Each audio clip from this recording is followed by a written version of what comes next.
Hi, I'm Steve. Let's look at signal flow within an existing recording project. We'll look at a submix and a parallel effect.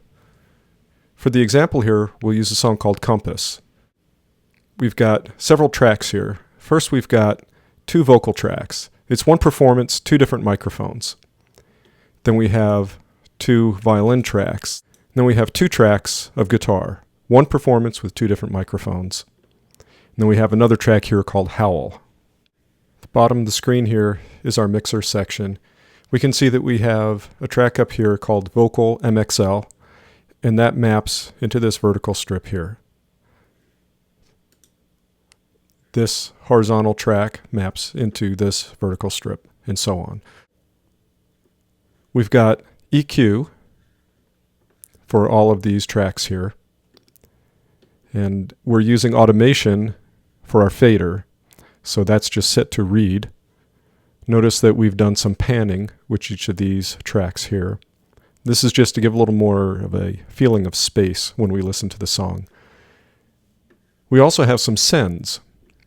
We've labeled our buses here, two vocals, two violins, two guitars. All of these sends are post-pan, which means they're post-fader and post-pan. When we bring up the aux tracks, we can see the inputs to these. We have a two vocals input to this strip here called vocals. Within this strip, we do a little more EQ and some compression. So what we've done is we've taken our vocal tracks, combined them into one strip, and then processed them all together here. We've done the same thing with our violins and guitar. So we've taken our two violin tracks, put them after the faders and after panning to two violins bus. We've used the two violins bus as the input to this strip, and we've put a little compression on it. We don't have to use these aux strips this way. We could just run all of our raw tracks out to the output, but this way we get to apply one compressor to both violin tracks. We don't have to duplicate that compressor. Now notice we do have one track here, this howl track. We put a little bit of delay on it and send it straight to the output. There's no other track that we want to sum that with.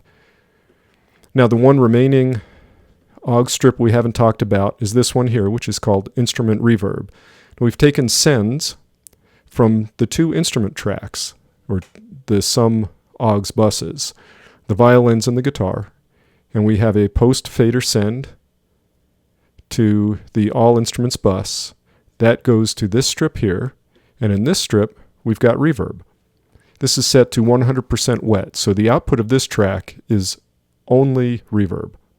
We mix in as much as we want into our final mix to get the reverb sound. Now I've set it up this way, so the only thing that's getting reverb are the violins and the guitars. I want the vocals to feel close to us and the instruments to feel a little further away. And the one strip we haven't shown so far is the output strip. And this is just where everything gets summed together at the end and goes out in the final output. The main reason for configuring the signal flow this way is that we can adjust each of the major components of the song independently without having to tweak each individual track.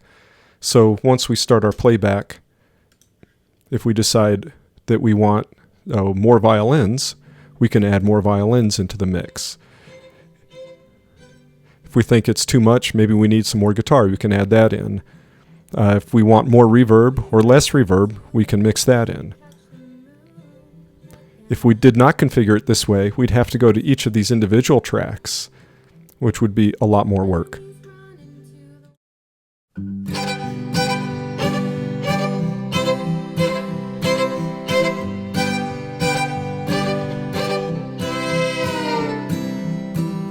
He's always racing to the east to catch the moon again when it's full.